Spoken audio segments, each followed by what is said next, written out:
বোর্ডের পরীক্ষায় রোমান হরফে ককবরক লেখার দাবি নিয়ে বৃহস্পতিবার ত্রিপুরা মধ্যশিক্ষা পর্ষদে এক ডেপুটেশনে মিলিত হয় টিএসইউ কেন্দ্রীয় কমিটি। তাদের দাবি, ককবরক পরীক্ষায় পরীক্ষার্থীদের একচেটিয়াভাবে একটি লিপিতে, বিশেষ করে বাংলা লিপিতে লেখার জন্য চাপের সম্মুখীন হওয়া উচিত নয়। বিগত বছরের মতোই ককবরক পরীক্ষার্থীদের রোমান লিপি এবং বাংলা উভয় লিপিতে লেখার ব্যবস্থা এবছরও অব্যাহত রাখতে হবে। কলেজগুলিতে ককবরক প্রশ্নপত্র দুটি স্ক্রিপ্টে মুদ্রিত হয়, যাতে পরীক্ষার্থীদের পরীক্ষার সময় কোনো অসুবিধার সম্মুখীন হতে না হয়।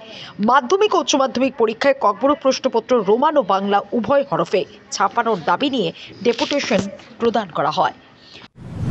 ককবরক সাবজেক্টের পরীক্ষার ক্ষেত্রে রোমান এবং বাংলা উভয় স্ক্রিপ্ট যাতে তারা আনসার করতে পারে, তার সুষ্ঠু নিরাপত্তা যাতে বোর্ড কর্তৃপক্ষ নেয়, এবং যে কোশ্চেন প্রশ্নপত্র যে বিগত দিনেও আমরা দেখতে পেয়েছি কলেজগুলোতে রোমান এবং বাংলাতেই হতো, এবারও যাতে বোর্ড পরীক্ষাতে রোমান এবং বাংলা উভয় হরফে যাতে কোশ্চেন পেপার হয়।